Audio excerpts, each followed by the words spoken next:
प्यारे साथियों नमस्कार। स्वागत है आपके अपने YouTube चैनल अब मैन्यू जीएस पर। प्यारे साथियों, आज हम बिहार पुलिस से संबंधित एक नई श्रृंखला की शुरुआत करने जा रहे हैं। यदि आप अभी इस बार जो अभी वैकेंसी आई है 19,838 पोस्ट के लिए, यदि आप इस परीक्षा में बैठने के लिए जा रहे हैं तो कुल मिला के हम इस YouTube चैनल पर बिहार पुलिस से संबंधित 30 वीडियो अपलोड करने वाले हैं। और ये 30 वीडियो प्यारे साथियों बिहार पुलिस में से संबंधित 30 टॉपिक को हमने चूज किया है। और इस 30 टॉपिक को लेके प्यारे साथियों हम 30 वीडियो बनाने वाले हैं। और इस 30 वीडियो को यदि आप देखते तो प्यारे साथियों ये 110% हम गारंटी लेते हैं कि आपको 20 से 25 क्वेश्चन इस 30 वीडियो से आपको देखने को मिलेगी प्यारे साथियों। और ये आपका टॉपिक किस प्रकार रहेगी इसके बारे में थोड़ी चर्चा करते हैं। प्यारे साथियों, जिस प्रकार आपका हिस्ट्री की बात करें तो हिस्ट्री में कुल मिला के 3 पार्ट होती है, चाहे प्राचीन भारत हो, मध्यकालीन भारत हो, आधुनिक भारत हो। इस 3 टॉपिक से प्यारे साथियों मोस्ट इम्पोर्टेंट क्वेश्चन जो बार बार रिपीटेड क्वेश्चन है उस क्वेश्चन को हम इकट्ठा किए हैं। तो कुल मिला के हिस्ट्री से 3 वीडियोज़ होगी। इसी प्रकार आपका और जो भी सब्जेक्ट होगी, हर एक सब्जेक्ट से जो टॉपिक से अच्छा क्वेश्चन पूछा जाता है और जो बार बार रिपीटेड क्वेश्चन है उस क्वेश्चन को इस वीडियो में कवर करेंगे। कुल मिला के वीडियो की संख्या 30 होगी और 30 टॉपिक को हमने सेलेक्ट किया है। और आज जो हम चर्चा करेंगे प्यारे साथियों वो प्राचीन भारत अर्थात हिस्ट्री की शुरुआत कर रहे हैं। कुल मिला के आज के वीडियो में कुल मिला के 253 मोस्ट इम्पोर्टेंट क्वेश्चंस का हम इसमें एनालिसिस करेंगे और इसको हम इकट्ठा करके आपके सामने लाने का प्रयास किए हैं। और यदि प्राचीन भारत से क्वेश्चन पूछता है और पूछता है प्यारे साथियों, आप इस वीडियो से 110% 1 नंबर उठाने वाले हैं। इसके बाद हम मध्यकालीन भारत का वीडियो लाएंगे, इसके बाद जस्ट आधुनिक भारत का वीडियो लाएंगे। डेली प्रयास करेंगे आप लोगों के लिए 1 से 2 वीडियो अपलोड करने का साथियों। और यदि आप 19,838 जो सीट है उसमें आप अपना 1 सीट पक्का करना चाहते हैं तो आप ज़रूर एग्ज़ाम देने से पहले आप हमारे इस 30 वीडियो को ज़रूर देख के जाइएगा। और यदि इसको आपका PDF चाहिए तो आप ज़रूर कमेंट कीजिएगा, आपको PDF भेज दिया जाएगा, जिससे कि आपको और बेहतर आसानी से उस PDF को पढ़ने में कोई समस्या नहीं होगी, पढ़ के याद कर सकते हैं। प्यारे साथियों, इस वीडियो को या फिर इस PDF को तैयार करने में बहुत ही मेहनत और डेडिकेशन और शिद्दत के साथ तैयार किए हैं आप लोगों के लिए। तो प्रयास करना है साथियों कि इसको हम ज़रूर पूरा अच्छे से तैयारी करके एग्ज़ाम देने के लिए जाएं। तो प्यारे साथियों, ज़्यादा आपका समय नहीं लेते हुए हम वीडियो की शुरुआत करते हैं। साथियों, ये प्राचीन भारत से संबंधित आज की वीडियो होने वाली है। साथियों, आज शुरुआत करते हैं पहले प्राचीन भारत से। इसमें कुल मिला के 253 ऑब्जेक्टिव होगी। आप कहीं नहीं आपको जाना है, पहले 253 ऑब्जेक्टिव कंप्लीट कर लेना है, उसके बाद ही प्यारे साथियों कहीं जाना है आपको। तो साथियों, पहला है क्वेश्चन आपका कि आर्यों की जानकारी हमें कहाँ से मिलती है। साथियों, आर्यों की जानकारी जो मिलती है हमें ऋग्वेद से मिलती है। और ऋग्वेद की कुल संख्या 4 थी, ऋग्वेद, सामवेद, यजुर्वेद और अथर्ववेद। इस चारों में से जो हमें आर्यों की जानकारी मिलती है प्यारे साथियों वो ऋग्वेद से मिलती है। नेक्स्ट है आपका वैदिक काल में, जो वैदिक काल था, वैदिक काल में किस जानवर को अघन कहने का मतलब साथियों ना मारे जाने योग्य माना गया है, तो वो कौन सा था जानवर, वो था गाय साथियों। नेक्स्ट है ऋग्वेद काल में आजीवन अविवाहित रहने वाली महिलाओं को कहा जाता था, तो महिला को कहा जाता था प्यारे साथियों आमाजू। याद रखना है कि ऋग्वेद काल में आजीवन अविवाहित रहने वाली महिलाओं को क्या कहा जाता था, अमाजू कहा जाता था। नेक्स्ट, भारत आर्य जो थे भारत कब आए थे, तो हो जाएगा प्यारे साथियों 1500 ईसा पूर्व से पहले। याद रखना यहाँ पे 1500 ईस्वी नहीं लिखा हुआ है, यहाँ पे 1500 ईसा पूर्व लिखा हुआ है, मतलब 0 ईस्वी से 1500 साल पहले की चर्चा हो रही है। आर्य भारत कब आए थे, 1500 ईसा पूर्व से पहले आए थे। नेक्स्ट है आर्य सबसे पहले कहाँ बसे थे, तो वो बसे थे प्यारे साथियों पंजाब और अफगानिस्तान में। नेक्स्ट है आर्यों का मूल निवास स्थान कहाँ था, तो वो था आपका मध्य एशिया में था।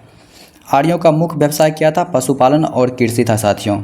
नेक्स्ट है कि आर्यों की भाषा क्या थी प्यारे साथियों, आर्यों की जो भाषा थी वो पशुपालन और कृषि था। आर्यों का प्रिय पशु कौन सा, घोड़ा था। और प्रिय देवता कौन सा था, इंद्र था। तो याद रखना है, बहुत ही मोस्ट इंपॉर्टेंट ये टॉपिक है कि आर्यों का प्रिय पशु कौन सा था, घोड़ा था। और आर्यों का प्रिय देवता कौन था, इंद्र था। नेक्स्ट है आर्यों का समाज कैसा था, आर्यों का समाज कैसा था, आर्यों का समाज था पितृसत्तात्मक। नेक्स्ट है वेदों या फिर वेदांगों की संख्या कितनी है, तो याद रखना है वेदों की संख्या 4 है और वेदांगों की संख्या कितनी है, 6 है।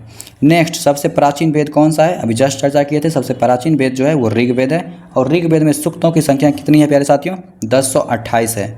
नेक्स्ट है आपका 30 नंबर ऋग्वेद के संकलनकर्ता कौन थे? प्यारे साथियों, ऋग्वेद के संकलनकर्ता थे कृष्णद्वैपायन वेद व्यास। बहुत ही मोस्ट इंपॉर्टेंट टॉपिक है साथियों। ऋग्वेद के संकलनकर्ता कौन थे? कृष्णद्वैपायन वेद व्यास। कम से कम एक टॉपिक को जो है कम से कम 3-4 बार बोल लेना, इससे आपको याद हो जाएगी साथियों। और आपको पीडीएफ चाहिए तो जरूर आप कमेंट में मेंशन कीजिएगा, आपको पीडीएफ भेज देंगे साथियों। तो ऋग्वेद के संकलनकर्ता कौन थे? कृष्णद्वैपायन वेद व्यास थे। नेक्स्ट है, ऋग्वेद ऋचाओं को पढ़ने वाले ऋषि को क्या कहते हैं? कहने का मतलब ऋग्वेद जो है उसमें जो ऋचाएँ हैं उसको पढ़ने वाले ऋषि को क्या कहते हैं? तो उसको कहते हैं होत्री। होत्री कहते हैं ऋग्वेद ऋचाओं को पढ़ने वाले ऋषि को। नेक्स्ट है, ऋग्वेद में सर्वाधिक बार वर्णित कौन सी नदी है? तो वो नदी है सिंधु नदी। ऋग्वेद में सर्वाधिक बार वर्णित कौन सी नदी है? सिंधु नदी हो जाएगा आपका। नेक्स्ट है, और सिंधु नदी कहाँ से निकलती है? राकस झील से निकलती है, जो कि कहाँ पे है? नेपाल के आसपास, ऊपर तिब्बत के आसपास है। तिब्बत से हो जाएगी राकस झील के पास, कि सिंधु नदी राकस झील से निकलती है। नेक्स्ट है, ऋग्वेद में वर्णित सबसे पवित्र नदी कौन है? ऋग्वेद में वर्णित सबसे पवित्र नदी जो हो जाएगा वो सरस्वती हो जाएगा, लेकिन सबसे अधिक बार वर्णित कौन नदी है? सिंधु नदी है। नेक्स्ट है, ऋग्वेद में गंगा या फिर यमुना का उल्लेख, कहने का मतलब ऋग्वेद में गंगा नदी की चर्चा 1 बार की गई है और यमुना नदी की चर्चा 3 बार की गई है। इसमें 2 टॉपिक है। नेक्स्ट है, ऋग्वेद में वर्णित प्रमुख देवता कौन सा था? इंद्र, जिसे पुरंदर भी कहा जाता था साथियों। नेक्स्ट है आपका गायत्री मंत्र जो है, मोस्ट इंपॉर्टेंट पॉइंट है प्यारे साथियों। गायत्री मंत्र जो है वो कहाँ से लिया गया? तो याद रखना ऋग्वेद से लिया गया, और ऋग्वेद में 3रे मंडल से लिया गया है साथियों। नेक्स्ट है, गायत्री मंत्र के रचयिता कौन थे? याद रखना है, गायत्री मंत्र के रचयिता जो थे वो विश्वामित्र थे। गायत्री मंत्र के रचयिता कौन थे? विश्वामित्र थे।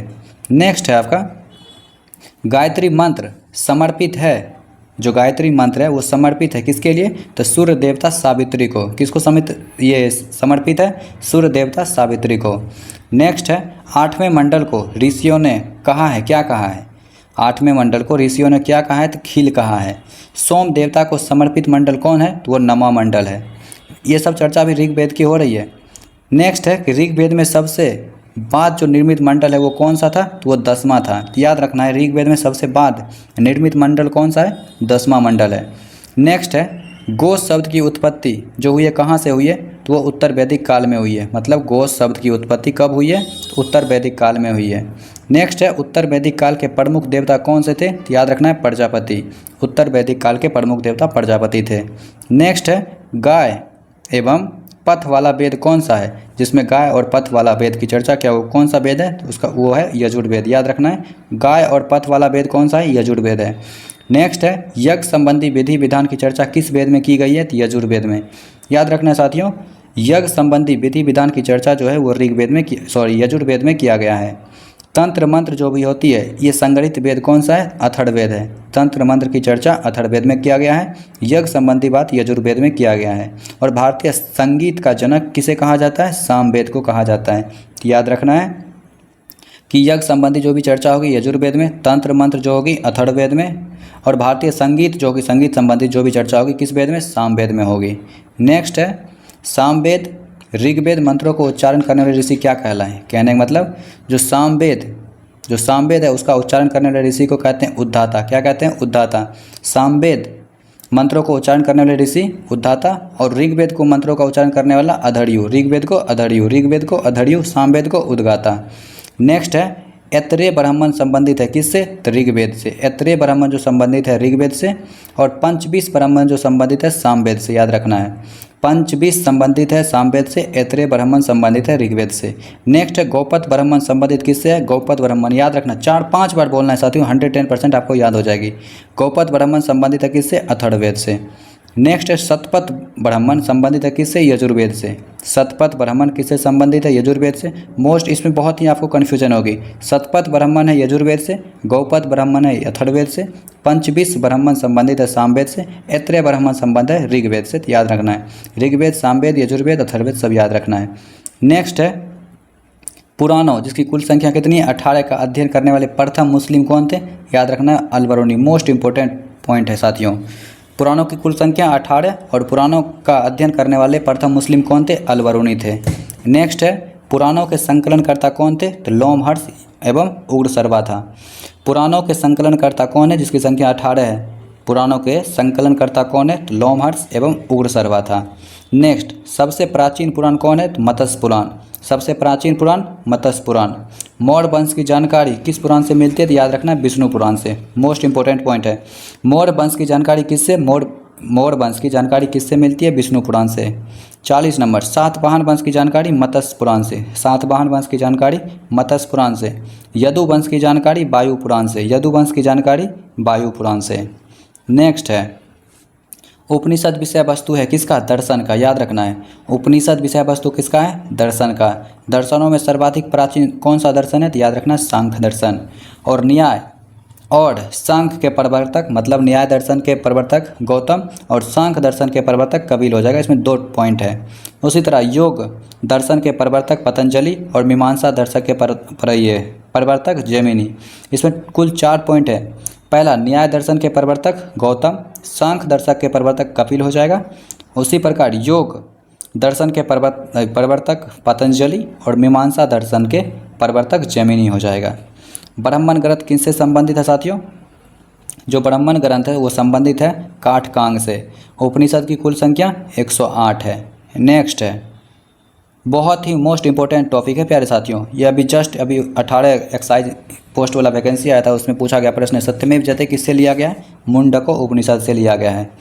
तमसो माँ ज्योतिर्गमय तथा ओम किससे लिया गया? तो याद रखना उपनिषद से लिया गया। और कौन सी उपनिषद से? विद्याधारणक उपनिषद से लिया गया है। नेक्स्ट है, स्मृति ग्रंथों में सबसे प्राचीन कौन सा है? तो याद रखना है मनु स्मृति। कौन सा? मनु स्मृति। नेक्स्ट है प्राचीन हिंदू विधि अर्थात मनु स्मृति के लेखक कौन है? तो याद रखना है मनु। नेक्स्ट, रामायण के रचयिता कौन है? रामायण के रचयिता तो याद रखना है महर्षि वाल्मीकि। रामचरितमानस का रचना किसने किया? तुलसीदास ने। भारत का सबसे बड़ा महाकाव्य कौन सा है? महाभारत। और महाभारत के रचयिता महर्षि वेद व्यास। याद रखना, यहाँ पे बहुत ही अच्छा पॉइंट है। रामायण की रचना या फिर रचयिता महर्षि वाल्मीकि, रामचरितमानस का तुलसीदास, सबसे बड़ा महाकाव्य महाभारत और महाभारत का रचयिता महर्षि वेद व्यास। नेक्स्ट, महाभारत को अन्य किस नाम से जाना जाता है? तो याद रखना है महाभारत को अन्य जय संहिता के नाम से जाना जाता है। नेक्स्ट है, महाभारत का फारसी अनुवाद किसने किया था? तो याद रखना है रजनामा ने किया था। नेक्स्ट है, रामायण का फारसी में अनुवाद कौन किया था? बदायूनी ने किया था। बुद्ध कहाँ अब बौद्ध धर्म से थोड़ी संबंधित क्वेश्चन है। बुद्ध जन्मे थे कहाँ पे? लुम्बिनी में। और कब? 563 ईसा पूर्व। याद रखना यहाँ पे ईस्वी नहीं है, ईसा पूर्व है। और बुद्ध के जन्म का प्रतीक क्या है? कमल एवं सांड। और बुद्ध की मृत्यु कब हुई थी? 483 ईसा पूर्व में। और कहाँ पे? कुशीनगर में। और बुद्ध की मृत्यु का घटना क्या कहलाता है? याद रखना है महापरिनिर्वाण कहलाता है। और बुद्ध के पिता कौन थे? तो याद रखना है शुद्धोदन, जो जिसे सांग कुल के थे जो। नेक्स्ट है, बुद्ध की माता कौन थी? तो याद रखना है महामाया देवी थी, जो कि कौलिल्य वंश के थे। नेक्स्ट है, बुद्ध का अन्य नाम कौन सा था? तो याद रखना है सिद्धार्थ, ऐसा कहा गया है। नेक्स्ट है, बुद्ध के प्रथम गुरु कौन थे? तो याद रखना है अलारकामा। नेक्स्ट है, बुद्ध के प्रिय भोजन कौन था? ककुट। और साथी कौन था? तो चन्ना था उसका। अब बुद्ध के गृह त्याग की घटना क्या कहलाया? तो याद रखना है महाविनिष्करण। बुद्ध के गृह त्याग की घटना क्या कहलाएगा? तो महाविनिष्कर्मण कहलाएगा। बुद्ध के गृह त्याग का प्रतीक क्या है? घोड़ा है। बुद्ध के गृह त्याग का प्रतीक घोड़ा है। बुद्ध को प्रथम उपदेश स्थल सारनाथ। बुद्ध के प्रथम उपदेश स्थल कौन है? सारनाथ है। बुद्ध ने उपदेश दिया था किस भाषा में? पाली भाषा में। नेक्स्ट है आपका, बुद्ध ने सर्वाधिक उपदेश दिए कहाँ पे? श्रावस्ती में। बौद्ध धर्मों में सबसे प्राचीन ग्रंथ कौन सा है? त्रिपिटक। याद रखना है बौद्ध ग्रंथों में सबसे प्राचीन ग्रंथ जो है त्रिपिटक है। और त्रिपिटक ग्रंथ है क्या चीज़? बुद्ध के उपदेशों का संग्रह। त्रिपिटक जो है बुद्ध जो है उपदेश दिया करते थे, उसी उपदेश का संग्रह जो है उसी को त्रिपिटक कहते हैं। नेक्स्ट है, बौद्ध धर्म के त्रिरत्न कौन थे? तो बुद्ध, धर्म और संघ। बुद्ध, धर्म और संघ। नेक्स्ट है, बौद्ध धर्म ग्रहण करने वाले प्रथम महिला कौन थी? याद रखना है गौतमी। और बुद्ध चरित्र की रचना कौन किया था? बहुत ही मोस्ट टॉपिक है। बुद्ध चरित्र की रचना कौन किया था? अश्वघोष ने। और प्रथम बौद्ध संगति कब हुआ? 483 ईसा पूर्व। बहुत ही मोस्ट इंपॉर्टेंट है प्यारे साथियों। प्रथम बौद्ध संगति कहाँ हुआ था? 483 में। द्वितीय 383 में, 100 साल कमेगा इसमें। फिर तृतीय 250 में। और चतुर्थ कब हुआ था? 1 ईसा पूर्व अर्थात प्रथम शताब्दी में। मोस्ट इंपॉर्टेंट ये क्वेश्चन डायरेक्ट पूछता है प्यारे साथियों कि प्रथम बौद्ध संगति कब हुआ था, द्वितीय कब हुआ था, तृतीय कब हुआ था, चतुर्थ कब हुआ था। तो याद रखना है प्रथम 483 में, दूसरा 383 में, प्रथम 483 में, दूसरा 383 में, तीसरा 250 में और चौथा प्रथम शताब्दी में। नेक्स्ट है प्रथम बौद्ध संगति के अध्यक्ष कौन थे? तो याद रखना है जो वो बौद्ध संगति हो रही थी उसका अध्यक्ष भी थे। प्रथम बौद्ध संगति के अध्यक्ष कौन थे? महाकश्यप। द्वितीय बौद्ध संगति के अध्यक्ष सवाकामी। तृतीय बौद्ध संगति के अध्यक्ष मोगलीपुत्र तीस्त और चतुर्थ बौद्ध संगति के अध्यक्ष वसुमित्र। प्यारे साथियों, बहुत ही डेडिकेशन के साथ आप लोगों के लिए ये PDF तैयार किए हैं साथियों, बहुत मेहनत लगी है इसमें। नेक्स्ट क्वेश्चन है बुद्ध के पुनर्जन्म पर आधारित कथा कौन सा है? जातक है। बुद्ध के पुनर्जन्म पर आधारित कथा कौन सा है? जातक है। बौद्धों का पवित्र ग्रंथ कौन सा है? जातक है। बौद्धों का पवित्र ग्रंथ भी है, जातक है। बौद्ध धर्म का पूजा स्थल है क्या है? चैत्य मंदिर। एशिया का ज्योतिपुंज किसे कहा जाता है? तो याद रखना है, बहुत ही अच्छा पॉइंट है। एशिया का ज्योतिपुंज किसे कहा जाता है? बुद्ध को कहा जाता है। जैन धर्म के संस्थापक एवं प्रथम तीर्थकर थे कौन थे? तो ऋषभदेव। याद रखना है ऋषभदेव, इसे आदिनाथ भी कहते हैं। नेक्स्ट है जैन धर्म के वास्तविक संस्थापक कौन थे? जैन धर्म के वास्तविक संस्थापक जो थे प्यारे साथियों वो हो जाएगा महावीर। अब जैन धर्म से संबंधित क्वेश्चन है। जैन धर्म के 22वें तीर्थकर कौन थे? बहुत ही अच्छा प्रश्न है। जैन धर्म के 22वें तीर्थकर कौन थे? अरिष्टनेमी थे। और ये जैन धर्म के 23वें तीर्थकर कौन थे? अरिष्टनेमी थे। यहाँ 23 नहीं होगा प्यारे साथियों, यहाँ पे एक ठो सॉरी, ठीक है। जैन धर्म के 22वें तीर्थकर थे अरिष्टनेमी थे और 23वें तीर्थकर जो थे वो पार्श्वनाथ थे साथियों। सही है। नेक्स्ट है पार्श्वनाथ की 4 शिक्षाएं कौन सी थी? सत्य, अहिंसा, अस्तेय और अपरिग्रह। इसमें पूछ देता ऑप्शन में, 4 ऑप्शन दे देगा, उसमें से पूछ देगा कि पार्श्वनाथ की जो 4 शिक्षाएं थी वो कौन कौन सी थी। नेक्स्ट है जैन धर्म के अंतिम अर्थात 24वें तीर्थकर कौन थे? याद रखना है महावीर थे। महावीर की मृत्यु कब हुई या कहाँ हुई? कब हुई? 468 ईसा पूर्व में। और कहाँ हुई? पावापुरी में हुई। महावीर के बचपन का नाम वर्धमान। महावीर के पिता का नाम सिद्धार्थ जो कि ज्ञात्रिक कुल के थे। महावीर के माता त्रिशिला जो कि लिच्छवी गणराज की थी। नेक्स्ट महावीर की पुत्री का नाम क्या था? अनोजा या फिर प्रियदर्शनी। जैन धर्म में पूर्ण ज्ञान के लिए शब्द कौन सा है? केवल। महावीर ने प्रथम उपदेश दिया कहाँ पे? राजगिरी में। प्रथम शिष्य जो था जमाली था या फिर अनुयायी जमाली था। ठीक, महावीर और बुद्ध दोनों ने उपदेश दिया था कहाँ पे? मगध नरेश बिंबिसार के शासनकाल में जो है ये अपना बुद्धों ने और महावीरों ने उपदेश दिया था। नेक्स्ट है जैन धर्म के 3 रत्न कौन कौन है? सम्यक दर्शन और सम्यक आचरण। नेक्स्ट है जैन धर्म के 2 संप्रदाय कौन कौन? श्वेतांबर और दिगंबर। श्वेतांबर संप्रदाय के संस्थापक स्थूलभद्र और दिगंबर संप्रदाय के संस्थापक भद्रबाहु। नेक्स्ट जैन तीर्थकरों की जीवनी का उल्लेख कहाँ है? कल्पसूत्र में। कहाँ? कल्पसूत्र में। कल्पसूत्र की रचना कौन किया था? भद्रबाहु ने। जैन साहित्य को क्या कहा जाता है? आगम कहा जाता है। प्रथम जैन सभा जो 300 ईसा पूर्व में हुई थी कहाँ पे हुई थी? पाटलिपुत्र में हुई थी। और किसकी अध्यक्षता में? स्थूलभद्र की अध्यक्षता में। दूसरी जैन सभा कब हुई? 512 में हुई थी और वल्लभी में हुई थी। और किसकी अध्यक्षता में? देवर्दी क्षमा शर्मन की अध्यक्षता में। नेक्स्ट है आजीवक पंथ का प्रवर्तक कौन है? मक्खली गौसाल है। मक्खली गौसाल। नेक्स्ट है भागवत अर्थात विष्णु धर्म के प्रवर्तक कौन थे? कृष्ण थे। श्रीमद् भागवत गीता लिखी गई है किस भाषा में? संस्कृत भाषा में। भक्ति आंदोलन का प्रारंभ हुआ है अलवर संतों से। किससे? अलवर संतों से। नेक्स्ट है सूफी धर्म आंदोलन का विकास 9वीं सदी में। इस्लाम धर्म के बहुत ही अच्छा पॉइंट है साथियों। इस्लाम धर्म के संस्थापक कौन थे? हजरत मोहम्मद साहब। जन्म कब हुआ? 570 ईस्वी में। और कहाँ? मक्का में हुआ था। याद रखना है साथियों, इस्लाम धर्म के संस्थापक हजरत मोहम्मद साहब।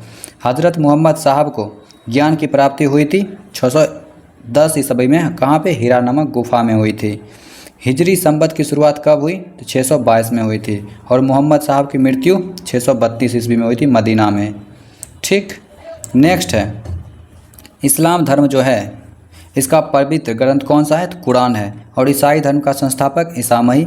ईसाई धर्म का प्रमुख ग्रंथ बाइबिल। इस्लाम धर्म खत्म हो गया, अब ईसाई धर्म चल रहा है साथियों, कंफ्यूज नहीं होना। इस्लाम धर्म अलग है, ईसाई धर्म अलग है।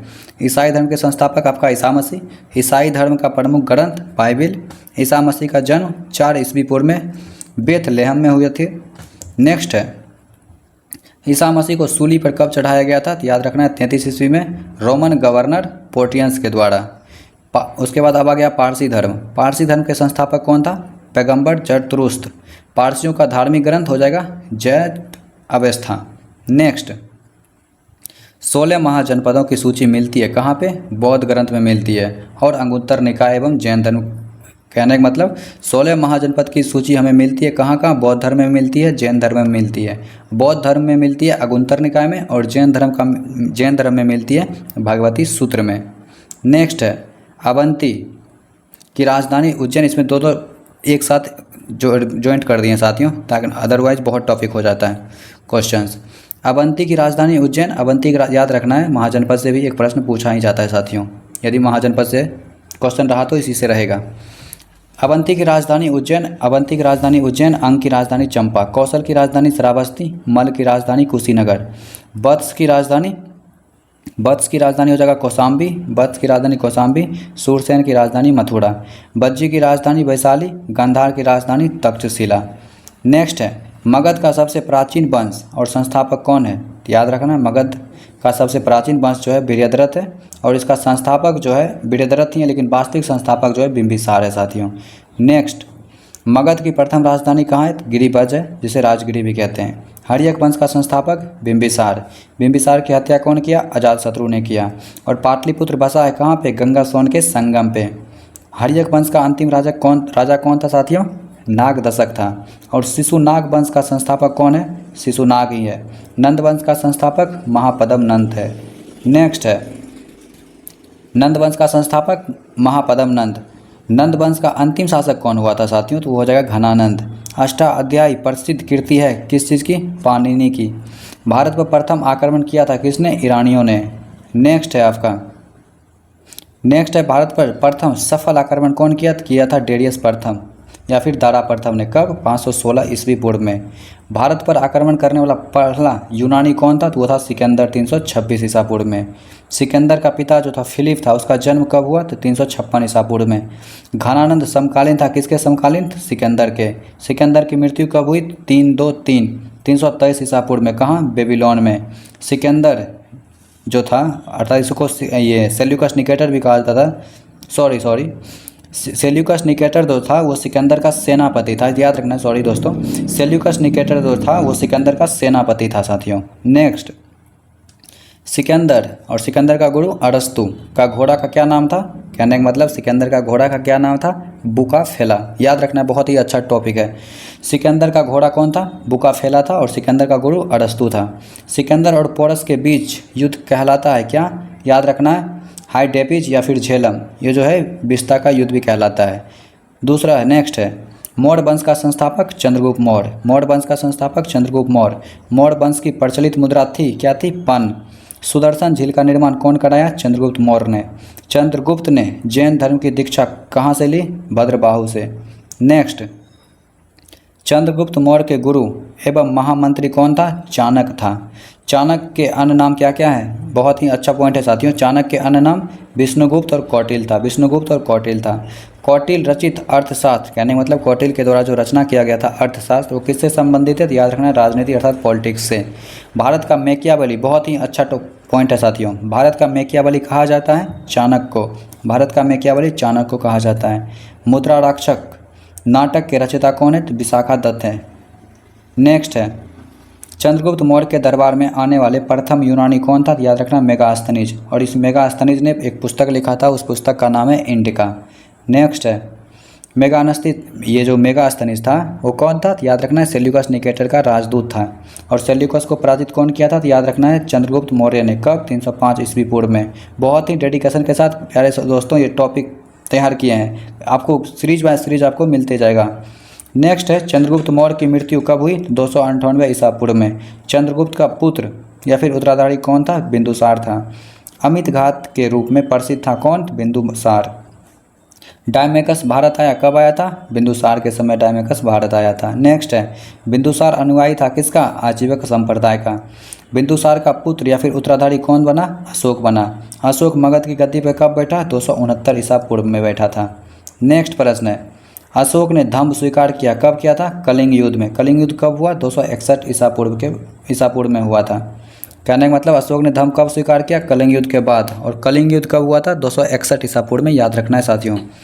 नेक्स्ट है अशोक ने बौद्ध धर्म के प्रचार के लिए श्रीलंका भेजा था किसको? अपना पुत्र एवं पुत्री दोनों को भेजा था। पुत्र का नाम था महेंद्र और पुत्री का नाम था संघमित्रा। क्वेश्चन पूछता है कि अशोक के पुत्र का क्या नाम है, तो याद रखना है महेंद्र, और अशोक के पुत्री का क्या नाम था, संघमित्रा, जिसे दोनों को श्रीलंका भेजा था, जो भारत के नीचे है। नेक्स्ट है, शिलालेखों का प्रचलन आरंभ किया था। शिलालेखों का प्रचलन कौन आरंभ किया था, याद रखना है अशोक ने। शिलालेख में प्रयुक्त भाषा कौन सा है, प्राकृत। खरोष्टी लिपि जो होती है, लिपि हमें बताती है दोस्तों किधर से क्या लिखनी है, नहीं लिखनी है, कैसे लिखनी है, बाएं से दाएं या फिर दाएं से बाएं।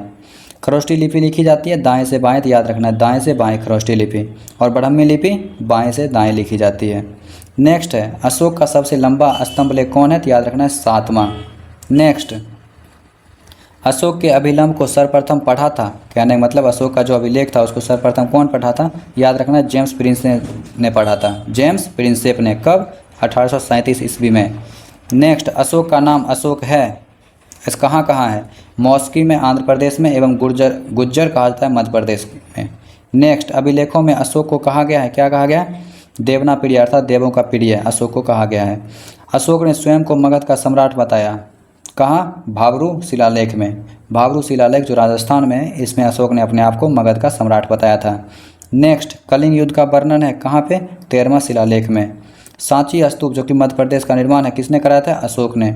अशोक की मृत्यु कब हुई, 232 अर्थात 232 ईसा पूर्व में। मौर्य वंश का अंतिम शासक कौन था, याद रखना वीर्यधरथ। शुंग वंश का स्थापना पुष्यमित्र शुंग ने किया। प्रथम शासक की राजधानी कहाँ थी, तो हो जाएगा विदिशा। पुष्यमित्र शुंग ने अश्वमेध यज्ञ कराया था, कितनी, 2। महाभाष्य के रचयिता पतंजलि। शुंग वंश का अंतिम शासक देवभूत। कण्व वंश का संस्थापक वासुदेव। कण्व वंश का अंतिम शासक सुशर्मा। नेक्स्ट है, सातवाहन। सातवाहन जो है या फिर आंध्र वंश का संस्थापक कौन था, सिमुख हो जाएगा। सातवाहन वंश जो कि राजधानी उसका प्रतिष्ठान था महाराष्ट्र था, का महानतम शासक कौन हुआ था, तो याद रखना है गौतमी पुत्र सातकर्णी। सीसा का सिक्का कौन सा, बहुत ही अच्छा, अभी जस्ट ये एग्जाम हुआ था, उसमें पूछा गया था कि सीसा की जो सिक्का था कौन चलवाया था, तो याद रखना है सातवाहनों ने। ब्राह्मणों को भूमि दान देने की परंपरा किसने शुरू किया था, याद रखना है सातवाहनों ने। सातवाहनों की भाषा जो थी प्राकृत थी, और लिपि क्या थी, ब्राह्मी लिपि थी। नेक्स्ट है, हाथी गुफा शिलालेख। हाथी गुफा शिलालेख खुदवाया था कौन, कालिंग नरेश खाड़वाल ने। कौन, कालिंग नरेश खाड़वाल ने। नेक्स्ट, भारत पर आक्रमण करने वाले विदेशी थे कौन, हिंद यूनानी, शक, पहलव और कुषाण। नेक्स्ट है, भारत में सर्वप्रथम सोने के सिक्का जारी किया, बहुत ही अच्छा है, इसको याद रखिएगा कि भारत में सोने का सिक्का कौन जारी किया था, हिंद यूनानी ने। नेक्स्ट, भारत आया प्रथम यवन कौन था, तो याद रखना है डेमेट्रियस। प्रमुख हिंद यूनानी शासक कौन था, मिनांडर। मिनांडर को हराया था कौन, पुष्यमित्र शुंग ने। नेक्स्ट है मिलिंद पनोह की रचना कौन किया था, नागसेन। बहुत ही अच्छा पॉइंट है प्यारे साथियों, इसको याद रखिएगा, क्वेश्चन बार बार ये पूछा जाता है। मिलिंद पनोह की रचना कौन किया था, तो नागसेन ने किया था। यवनियों के बाद भारत आया कौन, शक ने। शकों का सबसे प्रतापी शासक कौन है, रुद्रदामन है। सुदर्शन झील का जीर्णोद्धार कौन किया था, रुद्रदामन ने किया था। सुदर्शन झील का जीर्णोद्धार कौन किया था, रुद्रदामन ने किया था। नेक्स्ट है, संस्कृत में जारी पहला अभिलेख कौन है, तो याद रखना है जूनागढ़ या फिर गिरनार अभिलेख, जो कि रुद्रदामन ने जारी किया था। नेक्स्ट, कुषाण वंश का संस्थापक कौन था, तो याद रखना है कुजुल कड़फिसस। कौन, कुजुल कड़फिसस। नेक्स्ट, कुषाण वंश का प्रसिद्ध अर्थात फेमस शासक कौन था, तो याद रखना साथियों कनिष्क। नेक्स्ट है, कनिष्क की पहली राजधानी कहाँ थी, पुरुषपुर। कहाँ, पुरुषपुर। कनिष्क अर्थात कुषाणों की दूसरी राजधानी, याद रखना साथियों मथुरा। कनिष्क के दरबारी, मोस्ट इंपॉर्टेंट पॉइंट है प्यारे साथियों, कनिष्क के दरबारी में कौन कौन थे, तो नागार्जुन, अश्वघोष, वसुमित्र, चरक। नेक्स्ट, आयुर्वेद के जनक कौन, यह भी मोस्ट इंपॉर्टेंट पॉइंट है प्यारे साथियों, आयुर्वेद के जनक माने जाते कौन, चरक। कौन, चरक। नेक्स्ट, भारत का आइंस्टीन कहा जाता है, बहुत ही अच्छा पॉइंट है प्यारे साथियों, बहुत ही अच्छा पॉइंट है। भारत का आइंस्टीन कहा जाता है किसको, नागार्जुन को। हिनायन के प्रवर्तक थे नागार्जुन। सिल्क मार्ग का प्रारंभ कराया था किसने, कनिष्क ने। शक संवत चलवाया था किसने, कनिष्क ने। और कब, 78 ईस्वी में। राष्ट्रीय कैलेंडर आधारित है किस पे, शक संवत पर। विक्रम संवत की शुरुआत 58 ईसा पूर्व में हुई थी। नेक्स्ट, बुद्ध की मूर्ति का निर्माण कब हुआ था, तो कुषाण काल में हुआ था। गांधार शैली फली फूली कब, मतलब गांधार शैली जो है अधिक फेमस हुई अर्थात फली फूली कब, कुषाण के काल में। शुद्ध सोने की मोस्ट इंपॉर्टेंट पॉइंट है प्यारे साथियों, शुद्ध सोने के सिक्का कौन चलाया था? कुषाणों ने। शुद्ध सोने के सिक्का कौन चलवाया था? कुषाणों ने। जरूर प्यारे साथियों आप हर एक पॉइंट को 4 से 5 बार सुनिए और 4 से 5 बार अपने आप में वीडियो चला के 4 से 5 बार उसको बोलिए साथियों, याद हो जाएगा। शुद्ध सोने के सिक्के चलवाए कुषाणों ने। प्राचीनतम सिक्के कहलाए आहत सिक्के। कुषाण वंश का अंतिम शासक वासुदेव। कुषाण वंश के अंतिम शासक वासुदेव। नेक्स्ट प्रश्न, गुप्त वंश का संस्थापक श्रीगुप्त। कौन? गुप्त वंश का संस्थापक श्रीगुप्त। मोस्ट इंपोर्टेंट पॉइंट है। गुप्त वंश का वास्तविक संस्थापक चंद्रगुप्त मौर्य, याद रखना है। गुप्त वंश का संस्थापक कहलाएगा श्रीगुप्त। इसमें थोड़ा कन्फ्यूजन होगी साथियों। गुप्त वंश का संस्थापक श्रीगुप्त और गुप्त वंश का वास्तविक संस्थापक चंद्रगुप्त प्रथम हो जाएगा। और गुप्त संवत चला है कौन? चंद्रगुप्त प्रथम ने। कब? 319 ईस्वी में। चंद्रगुप्त प्रथम का उत्तराधारी कौन बना? समुद्रगुप्त, जिसे भारत का नेपोलियन भी कहा जाता है साथियों। सिक्कों पर बीना बजाते चित्रित है समुद्रगुप्त का। भारत का नेपोलियन जस्ट यहाँ दिया हुआ भी साथियों, भारत का नेपोलियन समुद्रगुप्त का। समुद्रगुप्त का दरबारी कवि था कौन? हरिसेन। नेक्स्ट, समुद्रगुप्त का उत्तराधिकारी हुआ कौन? चंद्रगुप्त द्वितीय ने। चंद्रगुप्त द्वितीय जिसे विक्रमादित्य ने भी कहा जाता है, ये अपना दूसरा राजधानी और प्रथम जो है ये पाटलिपुत्र बनाया था और दूसरा कहाँ बनाया था? उज्जैन को। कहने का मतलब चंद्रगुप्त दो, जिसका या फिर जिसे विक्रमादित्य के नाम से भी जाना जाता है, इसने प्रथम राजधानी जो था वो पाटलिपुत्र बनाया था और दूसरा राजधानी साथियों उज्जैन बनाया था। नेक्स्ट, मेघदूत या फिर कुमार संभव रचना किया था कालिदास की। गीत गोविंद के रचयिता कौन है? जयदेव। पंचतंत्र के लेखक, बहुत ही अच्छा पॉइंट है साथियों, पंचतंत्र के लेखक कौन है? विष्णु शर्मा। बार बार पूछे जाने वाले ये क्वेश्चंस थे। प्रसिद्ध चीनी बौद्ध यात्री फाहियान आया था कब? चंद्रगुप्त द्वितीय के काल में। कब आया था? चंद्रगुप्त द्वितीय के काल में और 5वीं शताब्दी में। सर्वप्रथम, बहुत ही अच्छा पॉइंट है साथियों, ये सर्वप्रथम तांबे की मुद्रा कौन जारी किया था या फिर किसके शासनकाल में? गुप्त काल में। चांदी का सिक्का चलवाया सर्वप्रथम कौन? चंद्रगुप्त द्वितीय ने। महरौली में स्थित राजा चंद्र के लौह स्तंभ को किसने बनवाया था? तो बनवाया था चंद्रगुप्त द्वितीय ने। नेक्स्ट है, चंद्रगुप्त द्वितीय के उत्तराधिकारी कौन थे? बना कुमारगुप्त। नेक्स्ट है, नालंदा विश्वविद्यालय जो अपना बिहार में है, नालंदा विश्वविद्यालय का स्थापना किसने किया था? तो कुमारगुप्त, याद रखना है।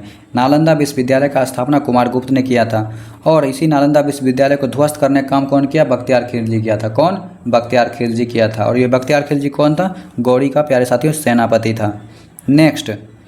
नेक्स्ट है, हुनों को पराजित किया था। जरूर आप प्यारे साथियों, एक जो टॉपिक है वन लाइनर है, इसको जरूर आप 5 बार बोलिए, जरूर आपको 110% याद हो जाएगी साथियों। हुनों को पराजित किया था स्कंदगुप्त ने। हुनों को पराजित किया स्कंदगुप्त ने। इस प्रकार आप जरूर 5 बार बोलिए वीडियो को पॉज करके।